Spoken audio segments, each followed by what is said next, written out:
Selamat datang kembali di channel Jangan Lihat Belakang. Malam ini saya akan membawakan versi lengkap dari kisah yang pernah membuat banyak orang takut melintasi salah satu ruas tol di Pulau Sumatera.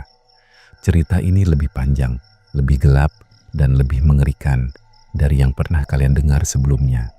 Jadi, sebelum kita mulai, pastikan kalian berada di tempat yang aman. Karena setelah mendengar kisah ini, suara ketukan kecil di belakang kalian mungkin tidak akan terdengar sama lagi. Matikan lampu jika berani, gunakan headset kalian, dan seperti biasa, jangan lihat belakang. Namanya Arman. Seorang pria biasa berusia 32 tahun, bertubuh kurus, berkulit sawo matang, dan dikenal sebagai pekerja keras. Ia merantau ke Sumatera demi pekerjaan tetap. Setelah beberapa tahun menjadi penjaga gudang, ia diterima bekerja sebagai petugas tol di salah satu ruas jalan baru yang membelah hutan dan perbukitan. Gajinya cukup, fasilitas lumayan, dan ia bisa mengirim uang untuk ibunya di kampung setiap bulan. Di siang hari, pekerjaan itu terasa biasa saja. Pengendara datang silih berganti, suara klakson terdengar, rekan kerja bercanda, dan lalu lintas cukup ramai. Namun, suasana berubah total ketika malam datang.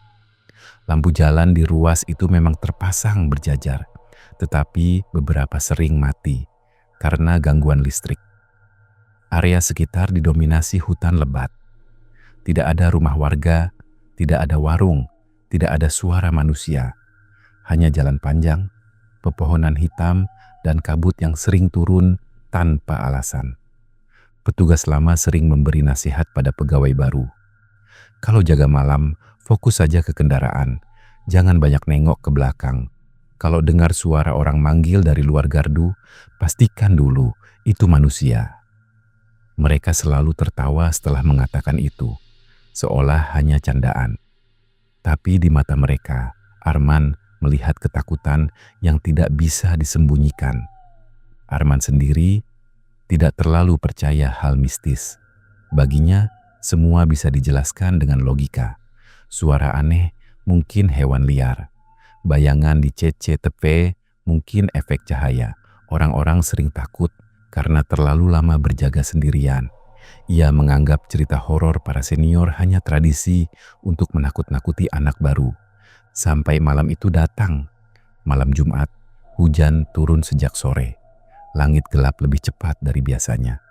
Arman mendapat jadwal di gardu nomor 3, jalur paling ujung yang jarang dilalui kendaraan kecil. Jalur itu mengarah ke tanjakan panjang menuju bukit dan hutan. Truk-truk besar lebih sering lewat sana karena jalurnya lebih lebar. Rekannya mendadak izin pulang karena anaknya demam tinggi, jadi Arman harus berjaga sendiri. Pukul 9 malam semuanya normal. Beberapa truk lewat, 1 bus antar kota, 2 mobil pribadi. Arman masih sempat menonton video di ponsel sambil menunggu kendaraan berikutnya. Namun setelah pukul 11, lalu lintas mendadak sepi. Hujan berubah menjadi rintik tipis. Kabut turun perlahan, menempel di kaca gardu. Tepat pukul 11 lewat 57 menit, listrik di gardu berkedip 3 kali. Lampu mati, menyala, mati lagi, lalu menyala redup. Monitor CCTV sempat padam beberapa detik sebelum kembali aktif. Di radio komunikasi terdengar suara berdesis panjang. Arman menekan tombol radio. Pos utama, gardu 3. Ada gangguan listrik? Tidak ada jawaban. Ia mencoba lagi. Tetap hanya suara statis. Saat itulah, palang tol di depannya perlahan terangkat sendiri.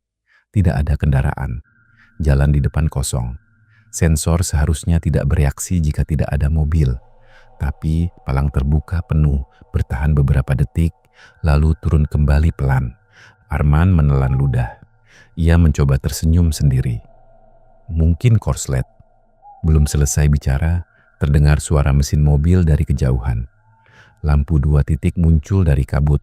Sebuah sedan hitam mendekat perlahan dan berhenti tepat di depan gardu. Kacanya gelap pekat. Tidak terlihat siapa pengemudinya. Mesin tetap menyala, tapi suara putarannya tidak stabil, seperti mobil tua yang hampir mati. Arman mendekat dan mengetuk kaca. "Selamat malam, Pak. Tolnya." "Diameter." Ia mengetuk lagi. Kaca turun sedikit, hanya celah sempit. Bau busuk menyengat keluar, campuran lumpur, bangkai, dan sesuatu yang lembab. Dari celah itu muncul tangan pucat menyodorkan uang kusut basah. Jari-jarinya panjang, kuku hitam, dan kulitnya tampak mengelupas. Arman menahan napas, mengambil uang itu, lalu menekan tombol buka palang. Mobil melaju sangat pelan, masuk ke kabut, dan menghilang. Beberapa detik kemudian, radio menyala sendiri. Suara supervisor terdengar putus-putus. "Man, tadi ada kendaraan." "Iya, sedan hitam." Suara di radio hening lama. Lalu menjawab, lirih. "CCTV pusat gak merekam apa-apa, jalurmu kosong." Darah Arman serasa berhenti mengalir. Ia menoleh ke monitor kecil gardu. Rekaman beberapa menit lalu memang hanya menunjukkan jalan kosong. Palang yang membuka sendiri, lalu menutup sendiri. Tidak ada mobil, tidak ada siapa-siapa. Arman mematikan monitor. Tangannya mulai dingin. Pukul 1 dini hari, hujan berhenti. Kesunyian yang datang setelahnya terasa tidak wajar. Tidak ada suara jangkrik, tidak ada suara angin. Bahkan daun pohon pun tidak bergerak, seolah dunia di luar gardu ditelan ruang hampa. Tok, tok, tok. Suara ketukan pelan terdengar dari belakang gardu. Arman menegang. Belakang gardu menghadap area servis kosong dan pagar pembatas. Tidak ada akses umum. Ia berdiri perlahan, menatap kaca samping. Tidak ada siapa-siapa. Tok, tok, tok. Lebih keras. Arman menyalakan semua lampu. Ia mendekat ke jendela samping dan mengintip keluar. Kosong, tapi di tanah basah terlihat jejak kaki berlumpur. Kecil, seperti kaki perempuan tanpa alas. Jejak itu berakhir tepat di dinding gardu, lalu hilang begitu saja. Tiba-tiba radio menyala dengan sendirinya. Bukan suara supervisor, melainkan suara perempuan berbisik sangat dekat. "Dia di belakangmu." Arman membalik badan secepat kilat. Tidak ada siapa-siapa. Namun, saat menoleh lagi ke jendela, sesuatu sudah berdiri di luar kaca. Perempuan berambut panjang menutupi wajah. Kepalanya menunduk, rambut basah menempel di kaca. Tetesan air hitam mengalir turun. Arman mundur. Napasnya memburu. Perlahan kepala perempuan itu terangkat. Wajahnya pucat kebiruan, mata hitam kosong tanpa putih, mulut robek sampai pipi kanan kiri. Giginya panjang dan runcing. Ia tersenyum terlalu lebar. Lalu kepalanya miring ke kiri, terus miring, sampai terdengar suara retakan tulang leher. Arman jatuh terduduk sambil membaca doa terbata-bata. Ketika berani membuka mata lagi, jendela kosong, tapi bekas telapak tangan hitam tertinggal di kaca. Ia ingin lari ke pos utama, tapi kakinya lemas. Ia memaksa duduk dan mencoba berpikir jernih. Ini halusinasi. Aku kecapekan. Monitor CCTV menyala sendiri. Semua kamera berubah menjadi satu tampilan. Kamera dalam gardu. Terlihat Arman duduk di kursinya. Di belakangnya berdiri perempuan tadi, sangat dekat. Wajah menempel ke tengkuknya. Arman membeku. Ia perlahan menoleh ke belakang kursi. Tidak ada siapa-siapa. Saat kembali melihat monitor, sosok itu sudah hilang. Namun dari bawah meja terdengar suara napas berat. Basah, seperti seseorang merangkak di bawah lantai. Arman menendang meja dan berlari keluar gardu. Kabut di luar jauh lebih tebal. Lampu jalan hanya terlihat seperti titik kuning samar. Ia berlari menuju pos utama. Tapi jalan terasa memanjang. Seberapa cepat ia lari, bangunan pos tetap jauh. Di belakangnya terdengar suara langkah menyeret kaki. Sret, sret, sret. Ia menoleh sekilas. Sosok perempuan itu berdiri di tengah jalur tol. Kepalanya miring, tangannya menjuntai panjang. Dalam sekali kedipan, ia sudah lebih dekat. Kedipan berikutnya lebih dekat lagi. Arman berteriak dan terus berlari. Saat hampir sampai pos utama, ia melihat dua satpam keluar sambil membawa senter. Cahaya senter mereka menyapu kabut. Ketika sinarnya mengenai jalan di belakang Arman, terdengar jeritan melengking yang membuat semua orang menutup telinga. Arman pingsan. Ketika sadar menjelang subuh, ia berada di ruang istirahat.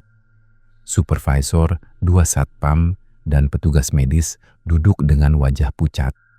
Mereka bilang saat menemukan Arman, ia tergeletak sendiri, tapi ada bekas telapak tangan hitam di punggung seragamnya. 5 jari panjang berbau lumpur busuk. Noda itu tidak hilang walau dicuci berkali-kali. Arman berniat resign hari itu juga. Namun supervisor memintanya menunggu investigasi. Karena ternyata kejadian aneh tidak berhenti pada dirinya. Malam berikutnya, gardu nomor 3 dijaga petugas lain bernama Dedi. Pria bertubuh besar yang terkenal berani dan suka menertawakan cerita hantu. Ia sengaja memilih jalur itu untuk membuktikan semua hanya omong kosong. Pukul 12:30, Dedi menghubungi pos utama sambil tertawa. "Gak ada apa-apa di sini, kalian penakut." 5 menit kemudian, radio berbunyi lagi. Kali ini suara Dedi gemetar. "Pos, ada anak kecil di depan gardu." Supervisor menjawab, "Anak kecil, tengah malam?" Dia berdiri di tengah jalur, bajunya putih, tapi wajahnya nggak ada. Radio terjatuh, terdengar suara napas panik. Kursi tergeser, lalu jeritan panjang. Ketika tim keamanan datang, gardu kosong. Dedi ditemukan bersembunyi di kolong meja pos utama 200 meter dari sana. Padahal tidak ada yang melihat dia berlari ke sana. Rambutnya memutih sebagian. Sejak malam itu ia berhenti bekerja. Setelah kejadian Dedi, pengelola memasang kamera tambahan dan lampu sorot di sekitar gardu 3. Mereka juga memanggil teknisi untuk memeriksa sistem. Hasilnya aneh, semua alat normal. Tidak ada kerusakan sensor, tidak ada korsleting, tidak ada gangguan jaringan. Tapi setiap malam antara pukul 1 sampai 3, rekaman kamera gardu 3 selalu hilang selama beberapa menit. File video rusak, tidak bisa dibuka. Suatu malam, teknisi bernama Rico memutuskan memantau langsung dari ruang server. Ia duduk menatap monitor dengan supervisor di sampingnya. Pukul 1:12, layar gardu 3 berkedip. Lalu muncul gambar seorang perempuan berdiri di depan gardu menatap kamera. Wajahnya sangat dekat, memenuhi layar. Rambut basah menutupi sebagian mata. Supervisor berteriak memanggil petugas di lokasi. Tidak ada jawaban. Rico memutar kamera lain yang mengarah dari samping. Anehnya, jalur depan gardu kosong. Tidak ada siapa-siapa. Hanya kamera utama yang memperlihatkan perempuan itu. Lalu di layar, perempuan itu mengangkat tangan dan menunjuk ke arah kamera ruang server. Seolah tahu mereka sedang melihatnya. Seluruh monitor langsung mati bersamaan. Server restart sendiri. Ketika menyala kembali, semua rekaman 1 jam terakhir hilang. Keesokan harinya, Rico meminta dipindah tugas. Namun, teror paling buruk terjadi sebulan kemudian. Seorang sopir truk kontainer bernama Hendra datang ke kantor pengelola dengan wajah pucat. Ia bersikeras ingin bicara dengan manajer. Dalam rekaman dashcam truknya, terlihat ia melintas gardu 3:02 dini hari. Jalur kosong, lampu redup. Tapi di kursi penumpang truknya duduk seorang perempuan berambut panjang yang baru muncul setelah ia melewati gardu itu. Dalam video, Hendra mengemudi sambil bersiul, tidak sadar ada sosok di sampingnya. Perempuan itu perlahan menoleh ke kamera. Matanya hitam, lalu layar dashcam mati. Hendra mengaku setelah sampai rest area, ia mendengar suara perempuan berbisik dari bangku sebelah. Ketika menoleh, tidak ada siapa-siapa, tapi jok penumpang basah oleh lumpur hitam. Video itu disimpan manajemen, tapi tidak pernah dipublikasikan. Arman yang masih trauma mulai mencari tahu sejarah lokasi tol tersebut.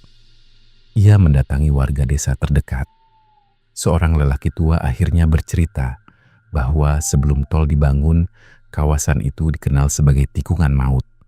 Banyak kecelakaan terjadi saat musim hujan karena jalan lama licin dan gelap.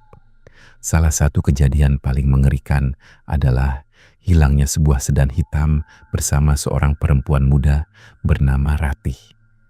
Mobil itu baru ditemukan 3 hari kemudian di jurang kecil dekat hutan. Ratih sudah meninggal dalam keadaan memegang uang tol jalan lama yang tak sempat dibayarkan. Sejak saat itu, warga sering melihat sedan hitam melintas malam hari tanpa suara mesin. Kadang berhenti di depan pos penjagaan lama yang kini sudah dibongkar. Kadang hanya terlihat lampu belakangnya menghilang ke kabut. Arman mencoba melupakan semuanya. Ia pulang ke kontrakan dan tidak masuk kerja beberapa hari.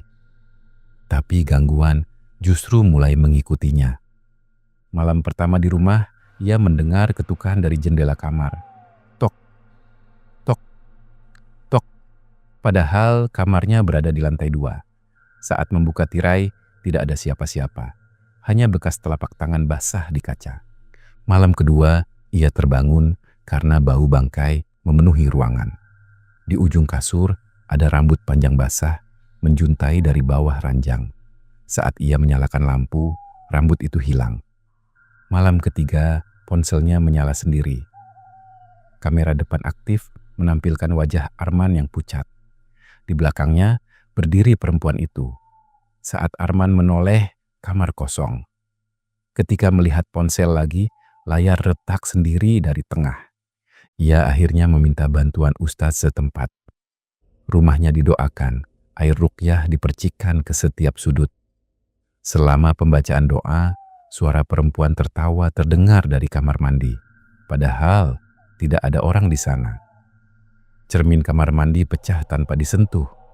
Ustaz berkata, pelan, dia bukan ikut karena suka, dia menandai kamu karena kamu melihatnya. Arman bertanya dengan suara bergetar, apa yang dia mau? Ustaz menatapnya lama. Dia masih merasa menunggu dibukakan jalan. Beberapa hari kemudian, Arman kembali ke lokasi tol bersama Ustaz dan beberapa petugas lama. Mereka membawa doa, bunga, dan lampu penerang. Tujuannya sederhana, mendoakan arwah yang diduga masih terikat di tempat itu. Mereka berdiri di gardu 3 menjelang tengah malam. Udara langsung dingin tidak wajar. Kabut turun sangat cepat. Lampu sorot padam satu persatu. Ustaz mulai membaca doa keras. Angin berputar di sekitar gardu. Dari kejauhan terdengar suara mesin mobil mendekat. Lampu sedan hitam muncul dari kabut. Mobil itu berhenti tanpa suara. Pintu pengemudi terbuka sendiri. Tidak ada siapa-siapa keluar. Lalu dari kursi belakang, perempuan itu turun perlahan. Kakinya telanjang, menyeret lumpur. Wajahnya menatap Arman. Kali ini matanya tidak marah. Hanya kosong dan sedih. Ustaz terus membaca doa. Perempuan itu berjalan ke palang tol.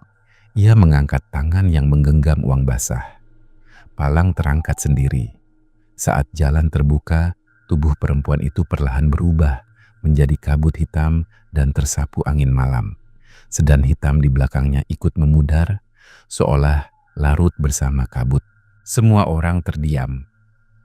Tidak ada yang berani bicara. Mereka mengira semuanya selesai. Dan memang selama beberapa minggu, gardu 3 kembali normal. Tidak ada gangguan, tidak ada ketukan, tidak ada penampakan. Pengelola membuka jalur itu lagi. Petugas mulai berjaga seperti biasa. Sampai suatu malam, seorang pegawai baru bernama Rio bertugas sendirian.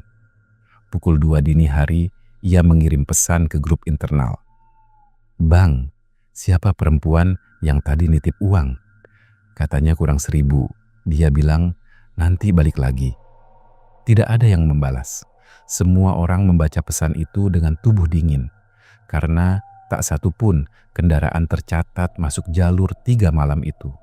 5 menit kemudian, Rio mengirim foto dari dalam gardu. Foto itu menampilkan loket pembayaran. Di balik kaca luar, berdiri seorang perempuan berambut panjang sambil tersenyum.